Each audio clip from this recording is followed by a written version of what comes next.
Eyewitness News. Be there as it happens. City News.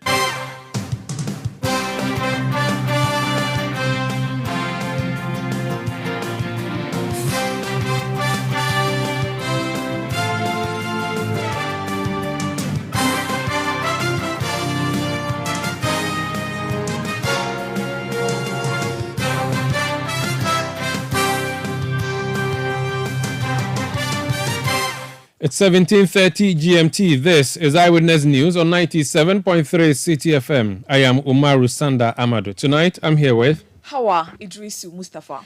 And coming up over the next 90 minutes, governing New Patriotic Party delegates choose new crop of parliamentary candidates in mostly NDC strongholds ahead of election 2024. We'll tell you who won what where. Meanwhile, in Ododo Diodio in Accra, the NDC justifies disqualifying one of its own whom it accuses of being a Nilante Van der Poel puppet. Also coming up, President Akufo-Addo refuses to sign the anti-witchcraft bill into law after Parliament passed it. We'll hear the reasoning of the Jubilee House. And later on Eyewitness News, have been advised to schedule staff within tracks to avoid staff working all year round. And our report indicates that from the headmasters themselves, that for the most part, most teachers are teaching within their tracks. Education Minister Dr. Educhum justifies asking new SHS students to start school today and vacate in 18 days, despite Speaker Bagbin's appeal. And still on Eyewitness News, Aisha 1 is guilty of the offences as charged. For that matter, she's going to spend 4 years, 6 months in prison custody.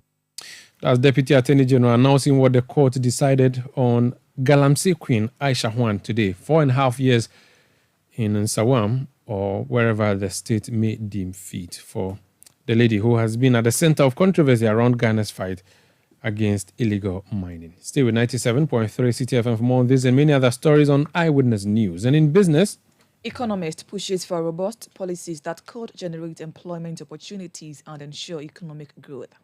That's in 15 minutes from the City Business Desk. Eyewitness News is live across Ghana on a host of affiliate stations. If you are on the Nakpanduri escarpment, we are live on Scarp 101.3 FM. That's in the Northeast region.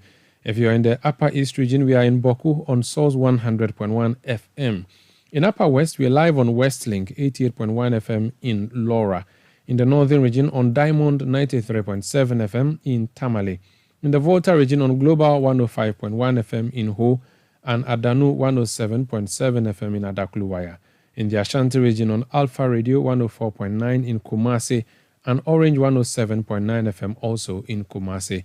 In Ahafo region, we are on Hames 106.5 FM in Gosu. In Bono region on Greener 95.9 FM in Sunyani. If you go to the Western region, we are on Premier 100.5 FM in Takrady, Sky Power 93.5 FM in Takrady, and Beach 105.5 FM also in Takrady. We are live on YouTube, we are live on Facebook, we are live on citynewsroom.com, we are on the City Newsroom app, and we are interactive. Join us using our WhatsApp platform 0549 986 996. 0549 986 996. You can go to Twitter and send your messages using the hashtag City Newsroom. My handle is at Umaru Sanda. You can also tweet at City973. Let's set over details of our stories now. And the first one has to do with the National Democratic Congress in the Ododo Diodio constituency. That constituency has been long held by the NDC's Edwin Nilante Van der Poel, who has served in various portfolios, including Deputy Local Government Minister and Minister for Sports. He has decided not to run again to represent the NDC on that particular ticket in Ododo Diodio, which is Accra Central. The NDC needs to find a replacement, and in finding a replacement, it has become controversial. Now, the party had opened nominations. A number of people picked forms, and when it came to it, it appears one person has been disqualified. The MPP over the weekend went to the polls, and one person who has been contesting Edwin Nilante Van der Poel over the years is Nilante Bannerman. You recall the president wanted to say Nilante Bannerman and said Nilante Van der Poel. Yes, that one. he has lost the elections this weekend to the MPP's Manaf Sowa. Now, Nilante Bannerman did not do well this weekend, losing to Manaf Sowa. So that's on the MPP side. And then the NDC has also done some work where a committee was set up, chaired by Edward Kobli Do Ajaho, the former Speaker of Parliament, to investigate matters around the Ododo Diodio fracas in the NDC. And a decision has been made. It has justified the dismissal or the disqualification of one of the candidates for Ododo Diodio. So to help us make sense of all the stories in Ododo Diodio, we brought in someone who's covered that part of Accra for a lot of times for Citi Newsroom, Philip Ni Latte. Ni, you're welcome to Eyewitness News. Thank you, Marisanda. Let's start with the one that just happened over the weekend. That's the MPP one before we talk about the NDC. Nilante Bannerman did not make it. Yes, Nilante Bannerman did not make it. You know, he was there for 2016 and also 2020, hoping that this time round he will get it so that he can also contest for the seats in 2024. He said that this is his time and he was going to win that particular election, that is the 2024 elections. I remember very well when he went to pick his form, he made mention of the fact that the Nibana brand is the biggest brand in that particular constituency. But fast forward to the elections, that is the parliamentary elections, he couldn't make it. He polled 524 votes, whilst Manaf Sowa polled 737 votes just this weekend. Were there only two contestants? Only two of them. We understand that Manaf Sowa is a businessman. He is coming from the stronghold of the NDC, that is Cow Lane, that is Zongo area, Opera Square, and that is what. But Manaf has been very confident within himself that he's definitely going to win these elections over the weekend. And lo and behold, he was able to deliver. So Nibana and Nilante Vanderpoel both will not be on the ballot this time. Which makes it very interesting. Because they are the longest or maybe the most popular faces, at least, in electoral matters over the past few years. Yes. And so both of them are not going. New faces are going to emerge on the ballot for people of Ododo. Exactly. What were the issues against Nibana? Do you remember during the campaign? What are some of the allegations against him? Some of the issues were that Nilante Bannerman wasn't picking calls of delegates. He wasn't at the beck and call of delegate. He wasn't seen in the constituency after winning the 2019 primaries, and he didn't do enough for delegates. So delegates will now this time around want to say that, you know what, we haven't seen enough of you, so we are going to show you the exit, which were some of the reasons why they cited that, well, we need a new face. And besides, you've been on the ticket for 2016 and 2020.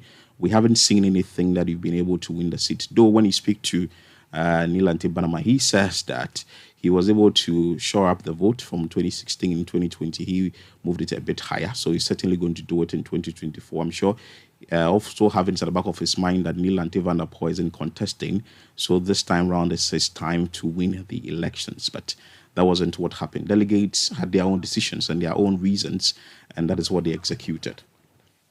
I see. Interesting. So this Manaf, has he always been in the run? Because I've heard something around he being previously an NDC member. Well, I spoke to him not long ago. He has not been at the forefront, but he's done a lot of things in the party so far as the NPP is concerned. I also asked him that, well, Honorable, we have heard that they said you were an NDC person and you've cross-carpet to the NPP. He says that he hasn't been an NDC person at all, but that's just that is within the stronghold of the NDC in Ododo constituency. When you go to Ododo, the Cow Lane area is actually the very stronghold of that particular constituency for the NDC. So he says that winning the elections is all about the relationship he's built with delegates in that area. So I think that is what worked for Manaf. And interestingly, you know that the NDC has held the seat for a very long time and is hoping that they will retain the seat come 2024. But Manaf Sowa, he is of the view that, well, though the NDC has held the seat for a very long time, this is a time for the NPP to annex the seat come 2024. So he has a previous leaning with the NDC. Well, he says he hasn't had previous leanings with the NDC. What he has done is he's within the stronghold of the NDC. So then, in a way, he may be friends with them, just that in a way of building relationship. Okay, but he's never been a member of the He's NDC. never been a member of the NDC. Interesting there. That's Ododo Diodio in Accra, and that's the MPP issues. So his name is Manav. Yes, his name is Abdul Manaf Soa. Is he related to the former mayor Mohammed Ajay Soa? That I don't know about that, but maybe in the relations, people relate to each other. So certainly, maybe he may relate to Mohammed Ajay Soa, who was the former mayor of Accra. Did Neil Ante Bannerman say anything after his defeat? I'm sure Neil, but I've not paid attention to what he said, but I'm sure that he passed the comment. But what I also read was Neil Ante Bannerman said that he's going to help Manaf Soa to win the 2024 election. So I'm sure that there's going to be some synergy in there, that the two of them will come together to... So he has agreed to support him. To annex the seat, there's no trouble. Okay, let's talk about the other party, Ododo Diodio, which has always been the most successful in Ododo Diodio, the National Democratic Congress. Neil Ante van der Poel also not going, and the party has not chosen a candidate yet, has it? The party hasn't chosen candidates. But there have been lots of issues around that. Yes. In May 13 this year, the NDC held its presidential and parliamentary primaries across the country, and some constituencies were put on hold, of which Ododo Diodio was part. So the party had issues with this particular constituency, especially when Neil Ante van der Poel made mention of the fact that he wasn't contesting. So they had 3 individuals on board that they were going to contest this particular constituency. One is Michael Ni Yaboy. The next one is also Alfred Ni Ashikote, Emmanuel Ni Okanlai. There was another one too whose name just escaped me. I think he was on the ticket, and eventually he said that he wasn't going to contest anymore. He withdrew. Yeah, he withdrew from the race. So fast forward October 13, the party now decided that we are receiving all 3 of them on board so that they can go for the contest. They picked up their forms, and there was a vetting exercise that was conducted on October 13, of which our own journalist Akosia Ochre went to cover. And the unfortunate incident was that some of the delegates in the constituency were of the view that Michael Niyaboy, who is crossing carpet or cross carpet from the NPP to the NDC, some 2021, in the year 2021, is not qualified to be on the ticket. So Michael picked one, Alfred Ni Ashikote picked 2, and Emmanuel Ni Okanlai, who is the former MP for Amasaman, picked 3. But that didn't sit down well with the delegates, and there were some issues at the regional office, that's the Greater Accra regional office in South La, that led to the destruction of chairs and also some properties within the premises, that is the Greater Accra. And first, the issue now came to the Functional Executive Committee of the National Democratic Congress. The National Democratic Congress also transferred the case to a special committee that was led or chaired by Right Honorable Edward Do Ajao, who is the former Speaker of Parliament. And when it was transferred, the special committee is supposed to come out with a report. So a report was released that's last week, Wednesday, on the 29th of November, 2023, that Michael Niyaboy has been disqualified. That also didn't sit down well with some sympathizers of Michael Niyaboy, or allegedly some sympathizers of Michael Niyaboy, who also came to the national office or the national headquarters of the NDC that is located in Adabraka to destroy some properties. Then there were concerns from Michael Niyaboy, who says that he's not okay with the report that came from the special committee, and he's seeking legal redress, or rather he's going to get advice from his lawyers and move ahead with the next line of action. Today, the committee, or from the National Democratic Congress, that is the General Secretary, Fifi Fiavikwete, released a statement stating the reasons why Michael Niyaboy Anan was disqualified. And if you permit me to read portions of the statement, said, in the spirit of transparency, probity and accountability, the party hereby publishes the full reports of the special committee chaired by Right Honorable Edward Do Ajawo, which conducted investigations into the eligibility of Michael Ni Yaboy Annan and the violence that occurred during the vetting of the parliamentary aspirants of the constituency on October 13, 2023. In the report was stated that during interactions with the constituency executives, a few of them expressed dissatisfaction with an ex-NPP member of like Michael Annan, that is Niyaboy, being allowed to contest in the NDC parliamentary primaries, which doesn't meet the mandatory 4 years membership. The report also went on to state that during the committee discussions, it was revealed that a secret oral agreement had been arrived at between the Member of Parliament for Odododudu, who is Edwin Nilante van der Poel, the constituency chairman, Paul Obli Laye, and the constituency deputy secretary to make Michael Annan a member of a party in the constituency. The three, that is the MP, the chairman, and the then deputy secretary, claimed that the secret oral agreement was a strategy. And interestingly, the then constituency secretary, who is now the parliamentary aspirant by name Alfred Ni Kote Ashi, was excluded from the meeting. No evidence could be found to support the claim that the leadership of the party at the national level had been properly informed about the secret agreement. The statement also went on to say that the committee found that Mr. Annan had in his possession one of the old NDC membership card, into bracket a foldable card with a membership number, stated a number there showing payment of dues starting from January 2017 to 2019, even though Mr. Annan is supposed to have been registered in the database of the NDC in 2019. The statement further stated that the foldable card had Mr. Annan's EC voter ID number. It stated the number there, but a careful scrutiny revealed that the said voter ID card was acquired in July 2020. The committee found this to be a mystery. The committee was also at loss as to how a 2019 NDC membership card could bear an EC voter ID card number of 2020. When questioned about this, Mr. Annan said that my ID card or the ID anomalies were not due to his actions, as the NDC registration card was presented to him by the constituency chairman.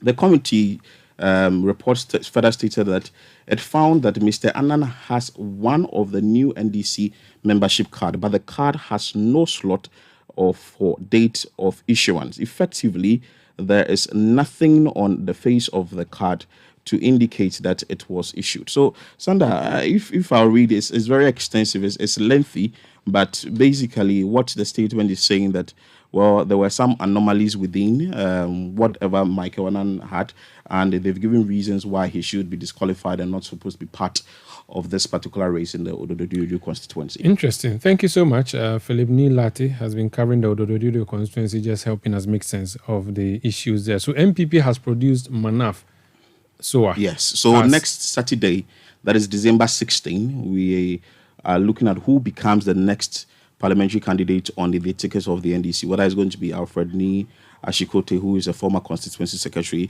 or Emmanuel Nyokanlai, who is coming from the Amasaman constituency, who says that he has his root from the Odododudu constituency. Alfred Ni Ashikote picked one. He is number one on the ballot, and Emmanuel Nyokanlai is number two on the ballot. This Honorable Lai from Amasaman, he lost the general elections or lost the primaries? He lost the primaries in 2019 to Sedem Apeyo, who is now the parliamentary candidate of the constituency. So he also didn't win the 2020 election for... Sedem didn't win. He lost Amasama is MPP now. Yes, now MPP for the very first time. He lost to Akwesi Afifa Mensah. It's okay. Yes. I see. Thank you so much, Philip Nilate. This is Eyewitness News on 97.3 Citi FM. We'll return with more. Please stay with us. Eyewitness News. Be there as it happens. You know your papa see that? And it's rickety car. Hey, Papa! Papa!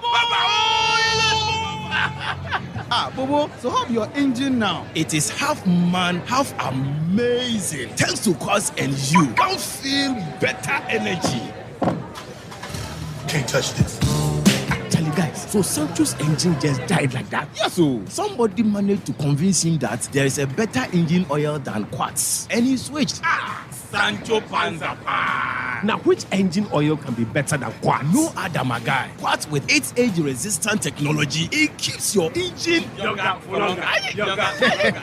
Now you know. Have you guys seen the new bottle design? It's superb. Quartz 9000 from Total Energies there improves fuel efficiency. Why do you think Mr. Mane and Logoso have taken the Quartz Nation Movement World Cup like that? Sorry. Chairman. Quartz. Keep your engine younger for longer.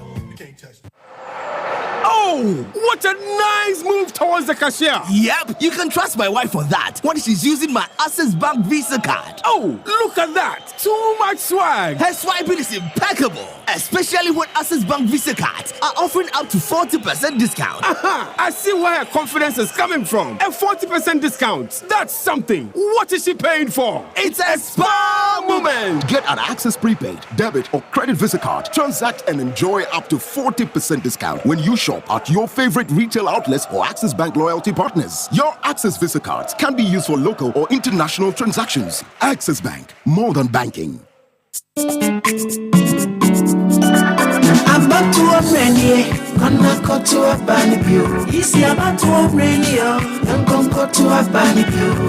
Oh, your mama, sorry, go to a bunny view. Easy won't say, gonna go to a bunny view. Everyone so say, I go to a bunny, but to Assembly many unit committee members to a bunny way.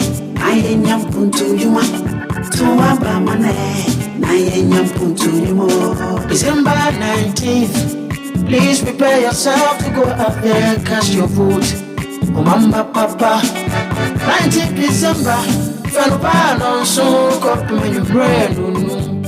About 200, no, a bumble for young Papa Sabasa, young voters ID card, put to your coffee, a bottle to my wapa. I can camera no, so your mamba got to a banubio. I'm about to a menu, gonna go to a banubio.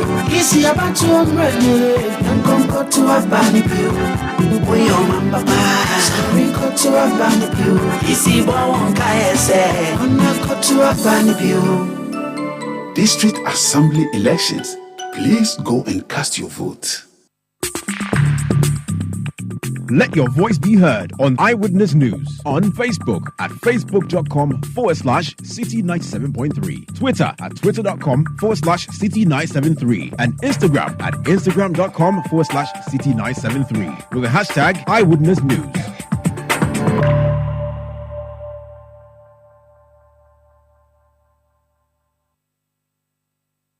You're welcome back. This is Eyewitness News on 97.3 Citi FM. We are coming to you from our studios in Adabraka in Accra. Let's proceed and talk about other stories that we have been considering here tonight on Eyewitness News. Indeed, we have brought you the story from Ododo Diodio. We'll make contact with some of the winners and losers from the MPP's election over the weekend. But let's go to Parliament now. The ranking member on the Foreign Affairs Committee of Parliament, Samuel Okudzeto-Ablakwa, has expressed concern that the import restrictions bill aimed at prohibiting certain commodities into the country undermines the key objective of the African Continental Free Trade Area. The bill, facing delays in Parliament, seeks to create restrictions on some foreign goods to boost local production. Speaking at the second Voter Youth Entrepreneurs Summit as part of the 6th Voter Trade Fair in Ho, the North Thorn MP criticized the attempt to categorize all foreign imports uniformly, urging for a more nuanced approach in favor of African countries. We have been talking about boosting local production, and this topic has been really at the forefront in recent times because of the new import restriction that the Honorable Katie Hammond is trying to pass. And talking about that, by the way, it's interesting that within an AFTA era, we don't see a special regime for businesses within the continent. We are lumping everybody together, treating all importers as the same. Within an AFTA era, Western importers or exporters into Africa should not be treated as African exporters. Then it defeats, it means that we ourselves as leaders, we don't believe in the whole after agenda and the policies that we are formulating. Take the school feeding program, for example. The original idea was that everything will be purchased locally. So the rice will come from local rice farmers, the tomatoes, the pepper, the onions, the eggs, everything. What has happened to that program? So there are practical things that we can do to boost local production, to support indigenous businesses. He also took issue with Ghana's 15-year mining license to Atlantic Lithium Limited. The MP argued that the deal could have been agreed with an African company for the benefit of the African Continental Free Trade Area. We recently discovered lithium as a country, as Ghana. I like to be very practical. What stopped us from getting our friends in Zimbabwe who have been mining lithium for many, many decades to learn experiences and to partner with them? We ran to the whites again. This time we are in Australia, and I read a critique of the former Chief Justice, very scathing critique, that there's no difference between that agreement and all the agreements we signed in the colonial era. So it's about leadership, how the leaders demonstrate in practical terms that we really believe in ourselves, we want to take control of our destiny, and we want to maximize returns of the natural resources that we have. Some of the resources we have, if we are not ready to mine them on our terms, let them wait. It will not disappear. It won't vanish. When we have the upper hand, when we have the know-how, the expertise, and we are ready to exploit those resources to our maximum advantage, then we take advantage of those resources. That was the North Tongue Member of Parliament, Samuel Okudzeto-Ablakwa, speaking about Ghana's 15-year mining lease to Atlantic Lithium Limited. This is Eyewitness News on 97.3 Citi FM. Let's remain in Parliament, and one person who is not wishing to remain in Parliament, Edwin Neil Lanti van der Poy, MP for Odododio on the ticket of the NDC, plans not to represent the NDC in the upcoming election, which means he doesn't even plan to remain in Parliament. At least that's what we know, even though he can move to other constituencies and contest. His name has been mentioned in this special committee report by Edward Ajaho's committee on the disqualification of one candidate in his constituency. We have him on the line. Honorable, you're welcome to Eyewitness News. Oh, thank you very much, Moro. How are you? I'm well. Before we talk about the committee's report, why have you decided to abandon Parliament? Or you are moving to another constituency? No, I'm somebody who gives myself some challenges. And when I become aware of the fact that there's no more challenge for me, I decide to seek another challenge. So I've done my work as far as being an MP for the constituency is concerned. And I think I've achieved what I set myself to achieve. I will now want to seek challenge in another area. Would that other area be English Amanfro? Because we've heard rumors that you are planning to go contest Botian English Amanfro. Botian English Amanfro already has a parliamentary candidate. So it is over with Actually, Parliament? I want, let me be frank with you. My own devotion, dedication, commitment now is to see John Mahama become President of the Republic of Ghana in 2025. So I don't want to narrow myself to one constituency. I want to be able to do the work I did for the late Professor Mills to become president. I want to do the same for John Dramani Mahama to become president. I'm committed myself to that. You've done what, 12 years? Yes, I'm getting to my 12th year. And you think it's enough to say goodbye when there are others who are struggling to go more? For me, it's enough. The stress of the work of the I don't think I would advise anyone to do more than 12 years. You don't want to be arrested and locked up on election night again. It's almost getting to 3 years of that unfortunate incident. You want to remind me, I am sorry. I'm sorry. But in exiting, did you prepare an exit plan? Because it appears you have a quote-unquote puppet that you have left behind, which puppet you imported from your opposition side.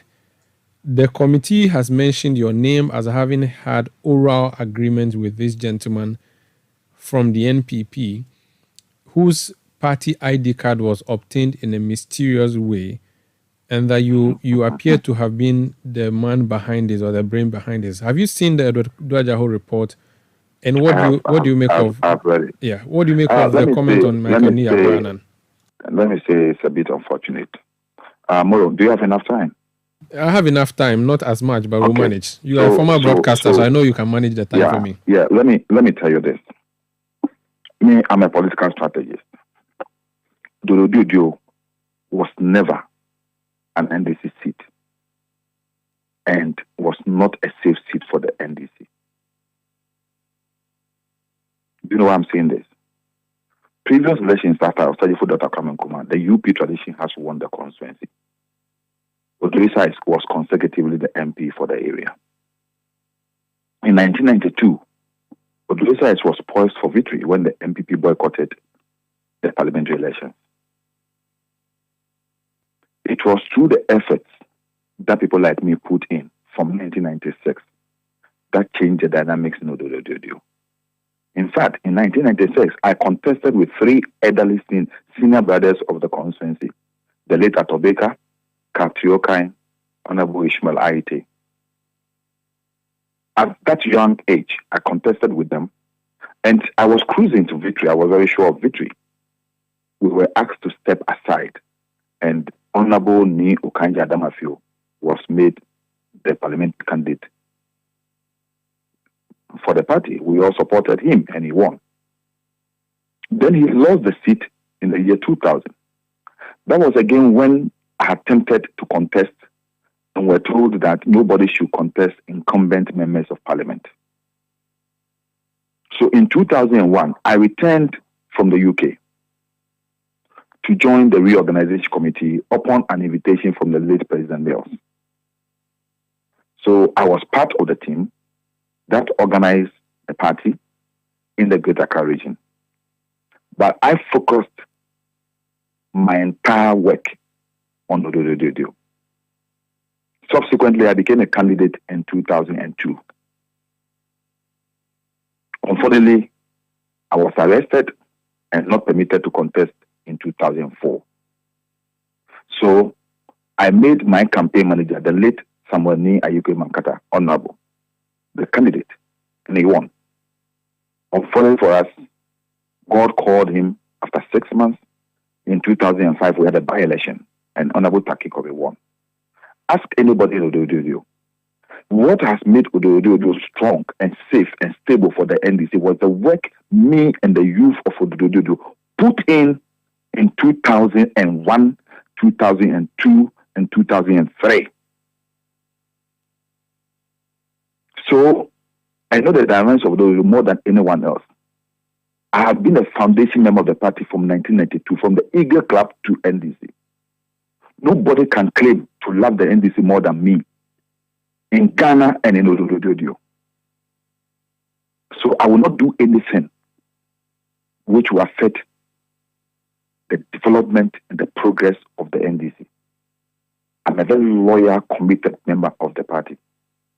I've sacrificed more than enough for the party than I have gotten for myself and my family.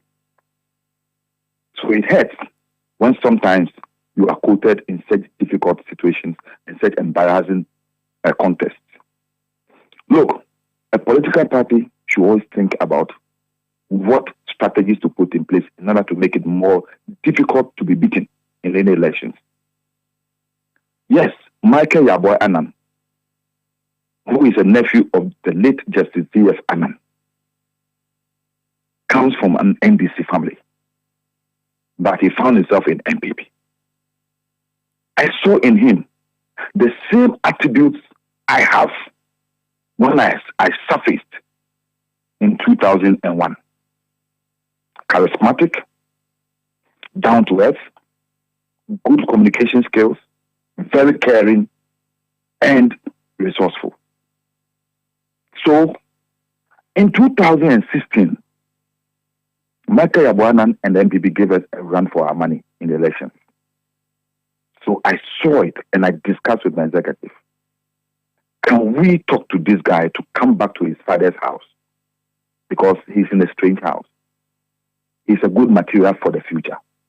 Just like any good football team will put a star or will buy a star from another team.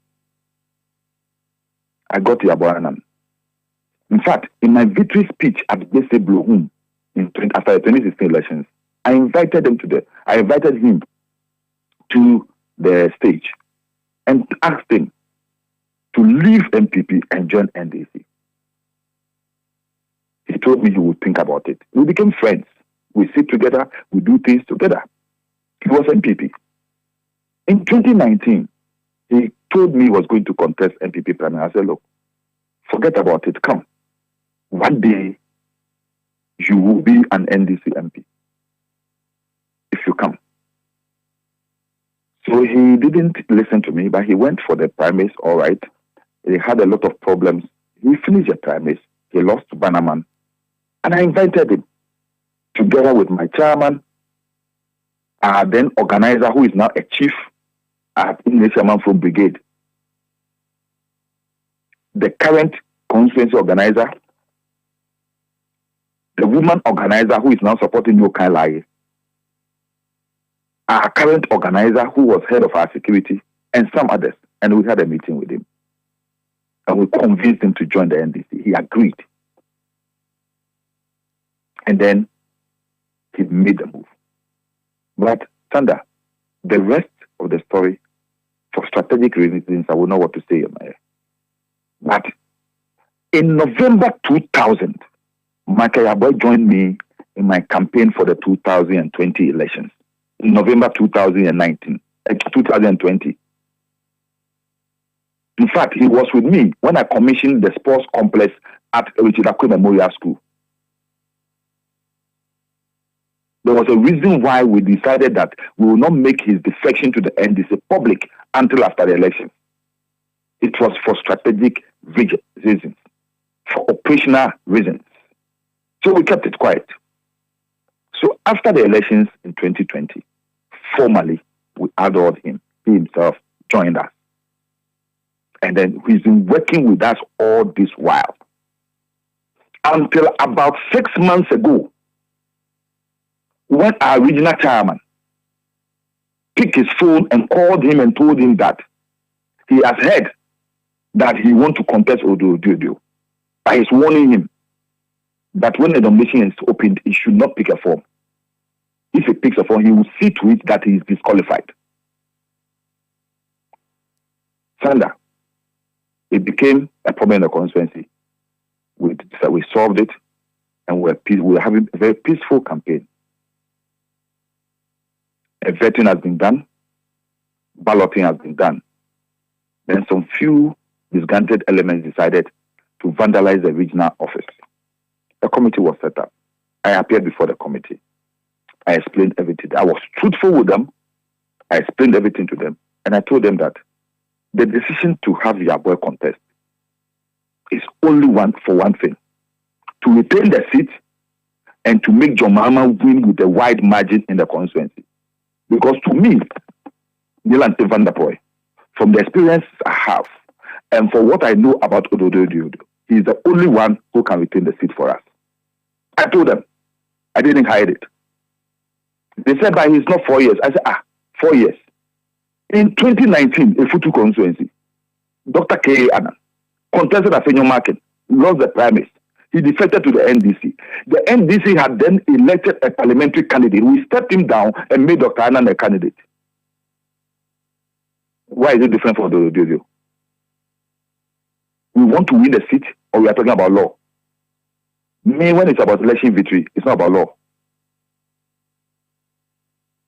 Laws are made for men. Men are not made for the laws. So, I want to say, and I'm not hiding it, and I'll say it everywhere. Yes, even though all this while I have decided that I will not openly declare support for any of the three candidates, this report has forced me to say it. It's unfortunate that the FEC have taken the decision they have taken. I'm a respected member of the party. I don't have anything against it. I have advised them to use the appropriate channels to seek redress and petition the FEC to reconsider their decision. I myself have told the FEC members, I've told some of them who have talked to me, that I wish that in the interest of John Dramani Mahama's victory and retaining the seat, I wish they will reconsider the decision they have taken and let the delegates of Odododo decide who they think is best suited to be the parliamentary candidate. No one should take that decision for the delegates of Odododo. Because at the end of it all, it is those people who go to the ground to work, not us, not people who sit in the offices at the region or at the national. It is the delegates of Odododo who will be on the ground. They are the ones who will be beaten. They are the ones who will go through the gunfires and the rest, the machetes and the rest to secure victory for us. So let them go onto the field in confidence of their sacrifice. Don't disrespect them and don't make them disinterested in the battle ahead of us. Okay. Honorable. Today, as I'm talking to you today, yes, the MPP have chosen somebody who until recently was a youth organizer of one of our branches, NDC branches. He comes from NDC house. He has been an NDC member all these years. The MPP strategically have gone to poach him and made him their candidate. And we are talking about law.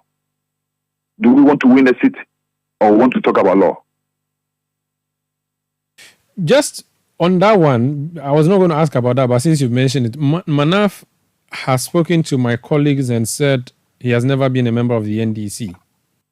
Hey, I can send you his this right now. Party right card? Now, I can send it to you. Yes, I can send it to you right now.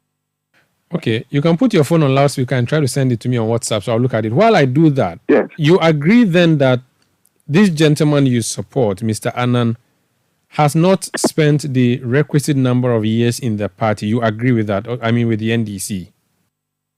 Look, I'm saying that. No, I get you. I just want to be sure. You're saying that. You're saying that. That is indubitable. Okay, so you're saying that even though he hasn't met the requirement, there should be other considerations like has happened in other constituencies and should be allowed to run. But the committee on paragraph 11, I'm going to read it verbatim, says, despite Mr. Annan's claims of joining the NDC in 2019, evidence was adduced to show that he was still publicly associating with the MPP after 2019. Examples are A poster with the face of Mr. Annan advertising. Let me read for the hold on. Let me just read for the purpose of my listeners. A poster with the face of Mr. Annan advertising a political discussion on a program known as The Voice, which is an MPP program to take place on July 27, 2020, in which he was described as a security analyst and member of the MPP and spoke on behalf of the MPP. Mr. Annan did not dispute this when questioned. As a matter of fact, Mr. Annan actually went for the program and spoke as a representative of the MPP. B, a Facebook post dated February 12, 2021, in which Mr. Annan indicated that he had officially informed some opinion leaders and members of his campaign team of his decision to defect from the MPP to the NDC, which means that he has been doing anti-party work, and anti-party here being against NDC, and he has been doing pro-party work, which is for the MPP. Can you trust this person? Perhaps that's why the party is hesitant? Let me ask you a question. Did the party trust Dr. Kofi Annan when he defected for the MPP in 2019 and became a candidate in 2020, less than a year? Did the party trust him? In our recent parliamentary primaries, there were so many instances where people were noted not to have been in the party in those constituencies for 4 years. But they were clear to sir.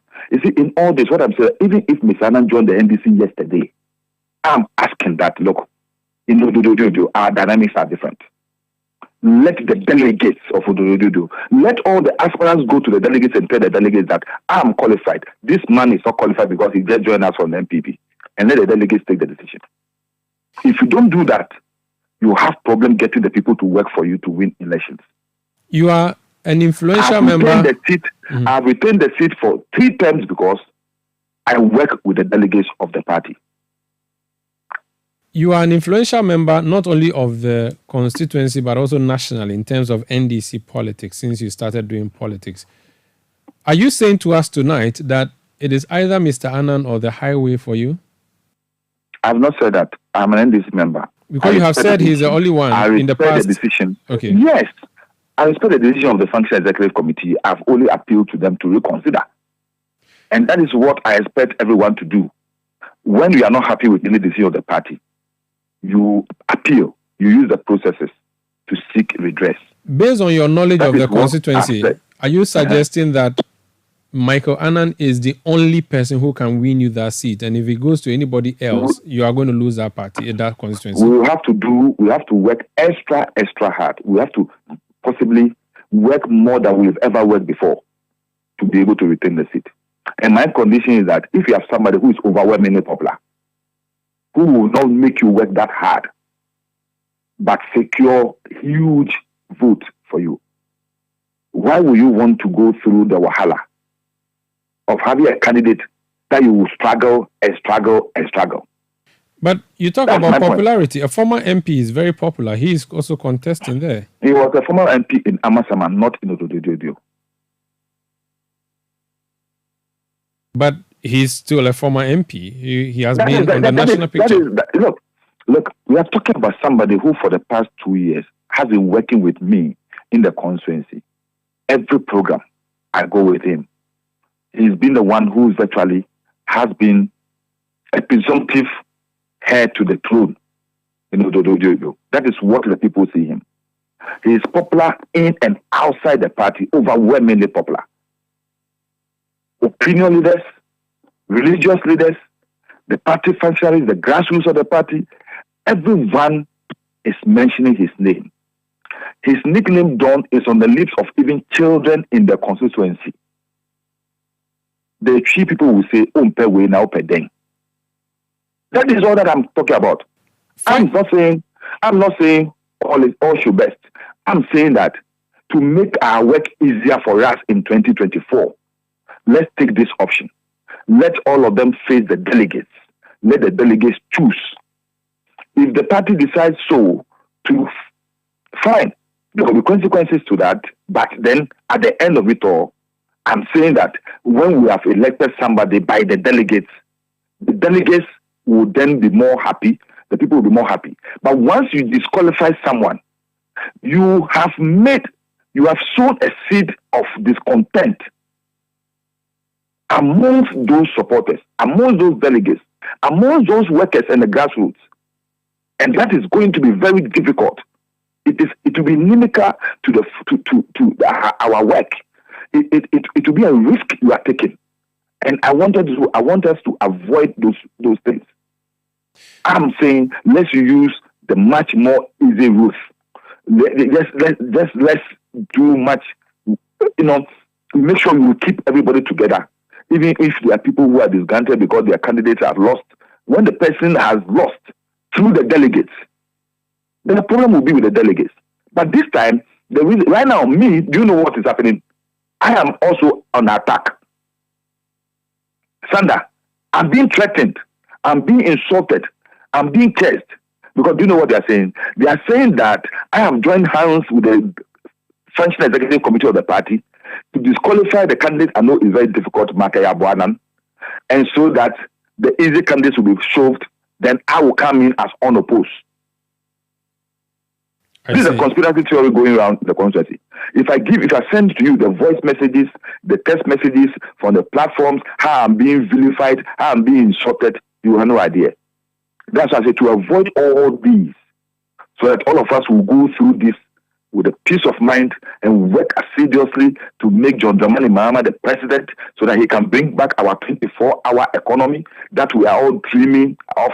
That 24-hour economy that will give jobs to the people, good jobs to the people, sustainable jobs to the people. It is important that we don't do anything that will affect it, risk it, or derail that motive. Very well. Thank you so much. But before you go, often when MPs leave Parliament and you ask them what they are going to do, some would say they are going to do business, some would say they are going into farming.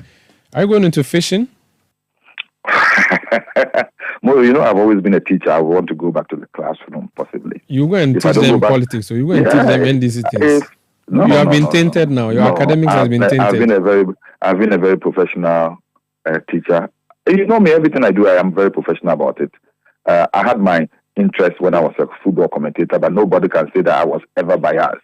I was a very professional commentator and broadcaster.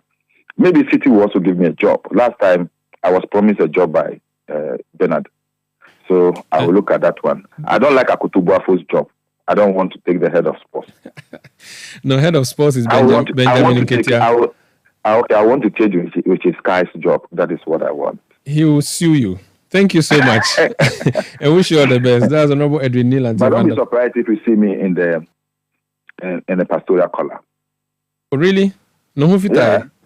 But Kokonido has now become a pastor. Oh, this is your brother. Okay. When he become a pastor, how come I cannot become a pastor? But he's on Twitter attacking your mama. You're not attacking, or you also start attacking your mama. No, hey, me. It's okay. Let's not talk about. Your mama is my godfather, and he will forever be. I thought you and Koku, your godfather, was at Amios. Professor Mills was my father. Your mama made me a minister when I least expected it. And I said, I will do everything. I will sacrifice everything, the sinew and the blood in me, to make him a president. Incoming Reverend Neil Ante van der Poy, thank you for speaking to us. Amen. Amen. That's the Member of Parliament for Ododo Diodio who is not seeking re-election. This is Eyewitness News on 97.3 Citi FM. Talking about Ododo Diodio, so the MPP went to the polls this weekend and chose Abdul Manaf Sowa. He's a parliamentary candidate-elect now, or he's effectively the one that the party will be marketing MPP for Ododo Diodio. Sir, you're welcome to Eyewitness News. Thank you, Mr. Sander. Where did you come from to uproot our knee Bana? I have been in the constituency for many years. Really? Yes. Neil Ante van der Poy tells me he used to be a branch executive youth organizer for the NDC. Is that true? It's never true, and I don't know if he has ever seen me in any of their activities before. Oh, he said he can even send me your party card. Oh, I just finished talking to him now. That is a big lie. He knows even in their album, my name is not there. You should tell me which police station. So you have never been a member of the NDC? I've never been to their meetings before. I don't even know where they held their meetings. But you have been a member, a sympathizer maybe? I've never been a member. He is Neil Ante van der Poy has been a very good friend of my dad. He's like a family friend. You understand? But he knows me, I know him. He's like a dad to me as well. But I've never been an NDC member before. You've always voted MPP? Yes, and he knows it. I see. That's interesting. So why is the report all around that you are a defected NDC member to MPP? Actually, when you are going into a contest and you've lost, you throw all sort of insinuations and a political gimmick just to win sympathy votes from the delegates. And it started by my brother Neil Ante van der Poy and his people. Just trying to dent my image or for me to get disqualified. Yeah. That's how it started. Interesting. Okay, so why did you decide to contest to be parliamentary candidate of the MPP in Ododo Diodio? Actually, the seat has eluded the party for a very long time. And I believe I have the qualities to win the seat back or to recapture the seat for the party. What are your strengths? Actually, I'm coming from Kaolin. And in politics is to win political power. We do politics to win political power. And when you want to win political power, wherever you lose, you must make sure you decrease their votes. And wherever you win, you make sure you increase the votes. And when you look at the dynamics in Ododo Diodio, you need someone who is coming from the NDC to contest on the ticket of the MPP just to suppress their votes. And that is what I'm doing this time around. I see. So you're from Kaolin, and that's an NDC zone. So Kaolin, you're thinking... Yes. I see. Are you related to Mohammed Ajesowa? No, please. Oh, okay. You're Muslim? Yeah, I'm a Muslim and a Ghana as well. I see. Okay. Yeah, that is one characteristic I have, which other candidates don't have. I see. You think you stand a better chance against whoever the NDC produces this weekend? 100%. Why? Because, like Neil Ante van der Poy just told me, this party, he has worked so hard, and the party has been very strong in Ododo Diodio since 2005 thereabout. What new thing are you going to do differently to make you win the seat for the Elephant?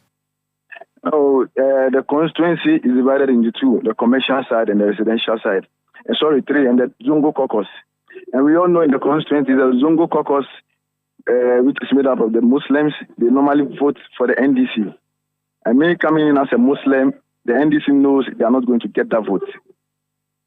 When you come to Cowling, where Neil Vandapo, when he's moving, he has majority of people. Even in fact, the entire entourage, they come from Cowling. And this time around, they have someone coming from Cowling, and they say it's not time for politics. This is the time for family. This is a friendly match, and Vandapo knows it. When it comes to Zongo Lane, the Muslim caucus there, we have family house there, and I'm sweeping all the vote. And I'm quite surprised in Neil Ante saying I'm a polling station executive as a youth organizer. I don't know where he got that information from. I see. My producers have just called him. He says he's going to send the information to prove that you're a member of the NDC. If he does, we will share it with the world, and possibly, if you are still on, I'll ask you about it. And I'll give him the original documents from the NDC. He knows the one he has was fabricated by the NPP just to disqualify me, and he knows the original album of the NDC. I don't have my name in it. Oh, okay. So you are saying that there are some documents, all right, but they were done by your own party members. Yes, they took someone's name called Isa Sani, youth organizer, and they put my name there. They did Photoshop on the thing. Yeah. Oh, okay. Yeah. But there's nothing wrong if you were NDCO. I mean, there's nothing. It has happened before. But it's quite surprising. Neil Ante Vandapo himself is saying, I'm a branch member or I'm a polling station executive of the NDC. I'm surprised. That's why I'm surprised. Seriously, I'm surprised. Okay. Neil Bana has represented you for the past 8 years. Is he joining your campaign after this weekend's defeat that you gave him? Yeah. I'm going to include him in everything that I do because I need him to win the seat. Has he congratulated you? Not yet. But I've called him 3 times. He has not returned my call. But maybe when he sees the call, he will call back. Do you have a good relationship with him? I have a good relationship with him. Okay, He's my senior brother, and I respect him. I give him all the maximum respect. In fact, he has contributed massively towards the development of MPP, and I give him thumbs up. But it's time for someone to lead the party to the glory land. It's too early for him to pick calls, maybe. So just give him some time. Maybe next week. Yes. I know that. Next week. And I know he's going to join me because we promised each other. If I lose, I'm going to support him massively for him to win the seat. And I hope he will also do the same. Because we need unity in the party. Now, as you are speaking, the NDC, they are fighting each other. So we have to capitalize on that and unite the NPP party so that we can get a united front to the election 2024. Okay. Neil Ante Vandapo has not sent me this information of yours. Funny enough, a very popular member of the NPP, whose name I do not have permission to mention, has sent me the list of general delegates of NDC. Yeah. And your name is in there. It's a long list. It's a long list. And this is Mlicha Gono. Yes. Gidam Baki. Hold on. And it says youth organizer. And the name is Abdul Manaf Soa. And your phone number has been put there. And this is part of a long list. Yes, and let me come in.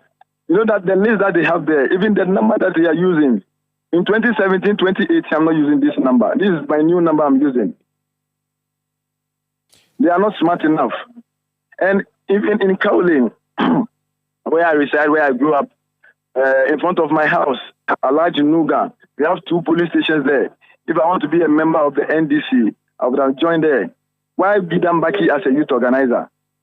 If you can give me your WhatsApp number, I can send you the original document of the NDC and the pictures and everything. The guy's name is Sani. Isa Sani is the youth organizer there. I will give you his number. You can call him. And this number, does it belong to Isa Sani? The number over there, they put my name there and my number there. And this number is my number. In 2017, 2018, I was not using this number. But Manaf, if this is an MPP person who has just sent me this, and you have also said that this actually originated from NPP, then it means that the NPP is suspicious of you. They are not suspicious of me. You know, as I said, they don't have any message. So the only way to take me out is to disqualify me, and they don't have any proof. So they got the album from the NDC and they edited the name and they put my name there. Anyway, no problem. Yes. Wish you all the best. And thank you very much. Thank you very much. We'll go to Gidambaki. You can send me your WhatsApp number. I'll send you the original documents with photograph of the entire album. The police station executive that is representing Gidambaki. I'll send it to you. The NDC. If, by the way, a photo emerges of you with other NDC executives for this Gidambaki area, where you are actively doing NDC work, would you resign as MPP parliamentary candidate? No, those pictures you have seen. Oh, there are pictures? Yes, like the way you are saying. I know they have pictures. When I took my form, in fact, I took pictures with them. Politics is about relationship, how you relate with the people. If they are NDC, doesn't mean you should frown to them or something. They are my fathers, they are my uncle. We have an organization in Kowloon called PCY. PCY. Which stands for what? Progressive Kowloon Youth. We are focused on developing the area. And so far, I'm the only youth in the executive. I'm the only youth. So you have photos. So you have photos with NDC executives. Group photo. I have photos with them, with both NDC, CPP. We are together. This is not about politics, NDC or MPP. They know this is time. Okay. Their son is coming on board, so they need to join us, and that is what the NDC is afraid of. Very well. Yes. Thank you so much for speaking to us, and wish you all the best. Thank you very much. That's Abdul Manaf Soa. He's a new face of the NPP in Ododo-Diodio. He's a parliamentary candidate. This is Eyewitness News on 97.3 Citi FM. We are coming to you from our studios in Adabraka in Accra. Aisha Huan is in the news for the bad reasons for her, good reasons for the anti-Galamsey fight. How give us that story? Chinese Galamsey queen Aisha Huan has been found guilty of mining without license and sentenced to a 4.5-year jail term. The judge, after considering the case of prosecution and defense, found the accused guilty. But the judge could only impose this sentence because the law for which she was being prosecuted was the old legal regime, which had 5 as the highest number of years. Here is Deputy Attorney General Alfred Tunyayeboah on the decision of the courts. Aisha Huan is guilty of the offences as charged. For that matter, she's going to spend 4 years, 6 months in prison custody. Even though we have real offense, because it was going to run concurrently. The highest is 4 years, 6 months. She had a 4 years, 6 months because of our constitutional architecture. The offense were committed between 2014 and 2017. Under that regime, the maximum sentence then was 5 years.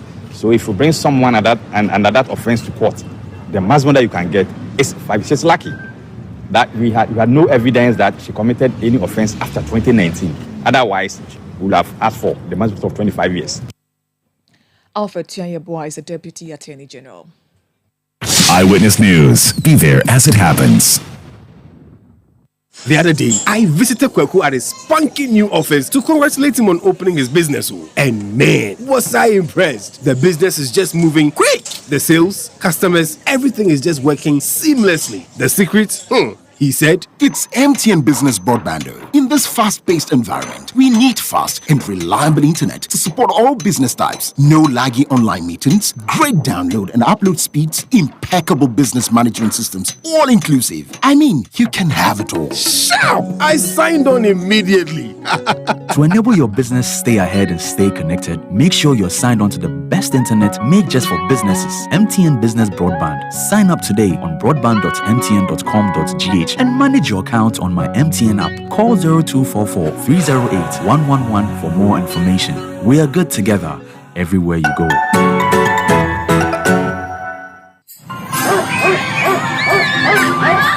Mommy, please, let's go.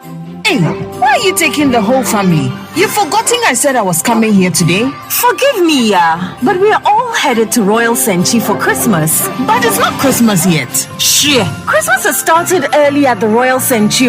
From now till 21st of December, you can book a room for 2 people at a promo rate of 1,500 cedis on bed-only basis. You're joking. 1,500 cedis for a room at the plush Royal Senchi? Let me call my husband now. Call 0244 958 822 or 0303 409 180 or send an email to reservations@theroyalsenchi.com. Terms and conditions apply. The Royal Senchi, your luxury riverside escape.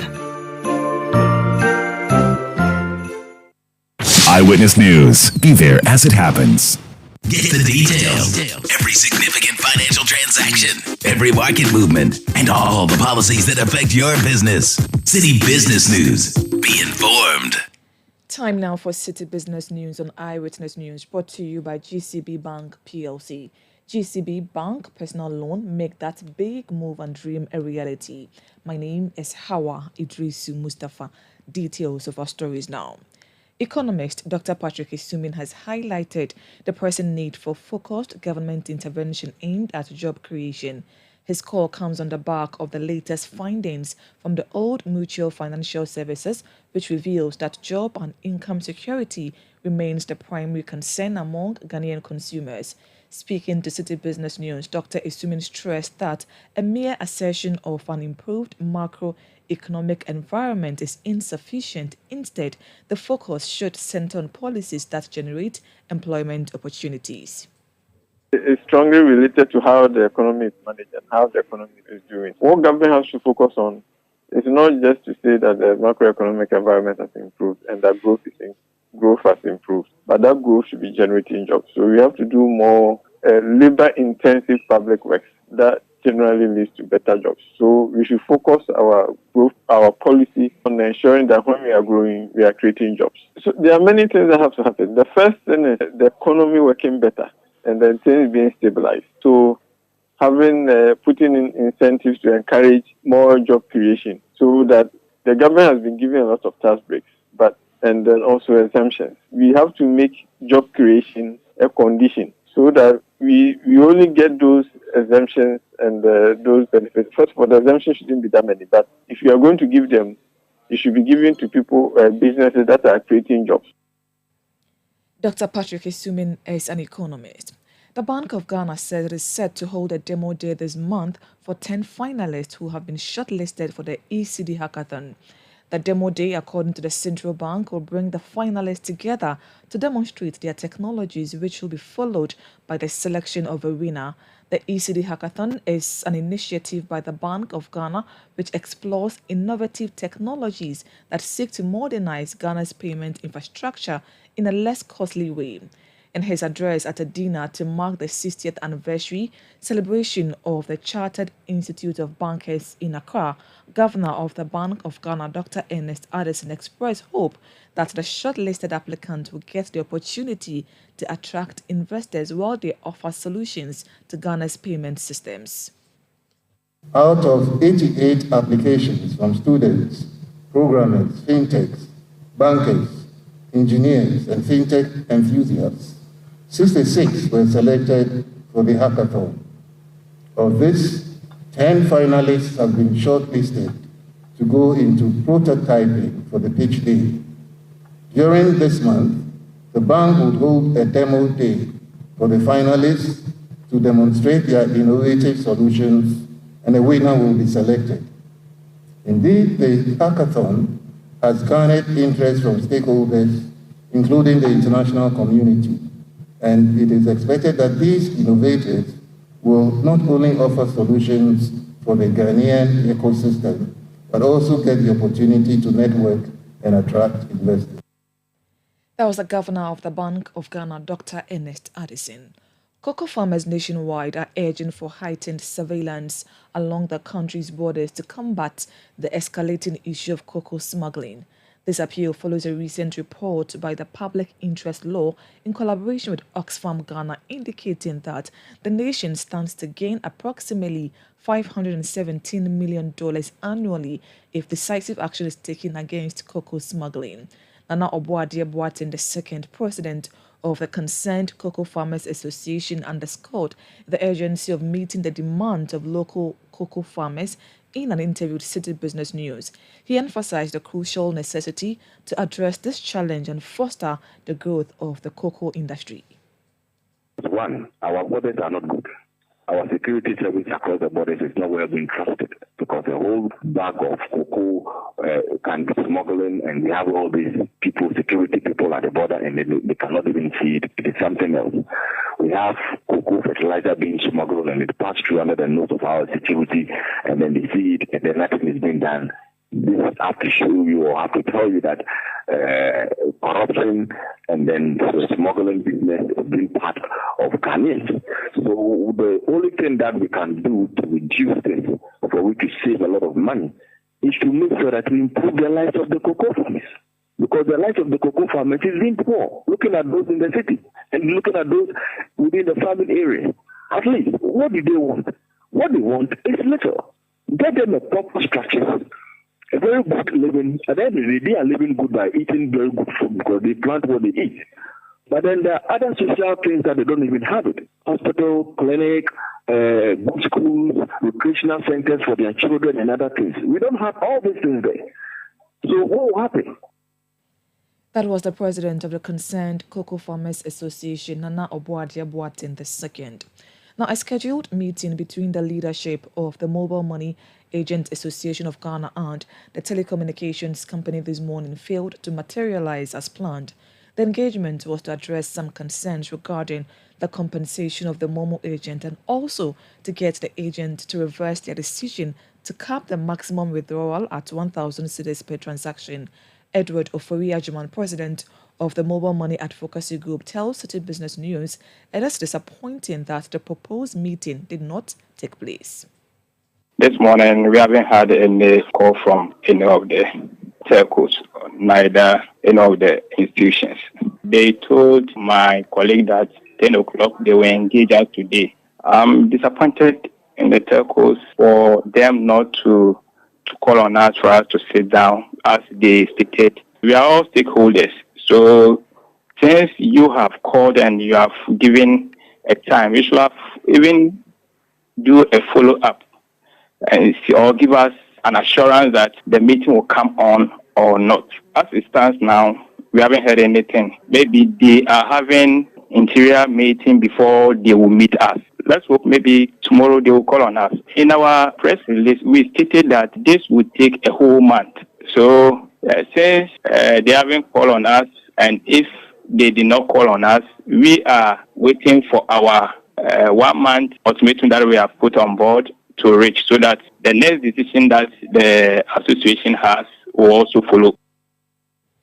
Edward Ofori-Agyemang is president of the Mobile Money Advocacy Group. In a move towards bridging traditional financial systems with the burgeoning world of Bitcoin, TBD, a branch of Block specializing in decentralized technology, unveiled its open source protocol TBDEX. The protocol, designed to foster trust and liquidity across diverse financial landscapes, has seen its first adoption by Yellow Card, Africa's leading cryptocurrency exchange. In a press engagement on the sidelines of the African Bitcoin conference, the Chief Operating Officer of TBD, Emily Chew, explained that the platform offers an open-source liquidity and trust protocol facilitating seamless value exchange and transactions among individuals and institutions globally. We're launching today that we're really excited about sharing is the TBDEX protocol. This is an open source protocol that really bridges the benefits of the decentralized financial world with the world of legacy fiat money. And so if you're living in a country that's hyperinflationary, it makes it very, very easy for anyone to access decentralized on-ramps and off-ramps to acquire Bitcoin or stablecoin, hold value, hold wealth, be able to transact and gain liquidity across borders. Some of the biggest use cases that we see are in remittances as well as in global on and off ramps. But when it comes time to actually live in the fiat world, if you have to pay taxes, if you have to pay rent, buy groceries, things that aren't yet Bitcoin native or stablecoin native, we make it very easy for you to translate back from the world of Bitcoin and stablecoin into local fiat currencies. And we do this through our network of partners. And this is where our second big announcement is that Yellow Card is joining the TBDEX network. That was the Chief Operating Officer of TBD, Emily Chiu, ending Citi Business News and Eyewitness News. Now, the Business News and Eyewitness News was brought to you by GCB Bank PLC. GCB Personal Loan, make that big move and dream a reality. My name is Hawa Idrisu Mustafa. Up next is Point Blank. Hello, Linda. You won't believe what I am planning next. I want to start my postgraduate degree, buy a car, and build my dream home. But you know what's stopping me? What's that, Mike? Money, oh. That'll be my biggest wahala. Oh, you are sorted, Cry. With a GCB Big Move personal loan promo, you can borrow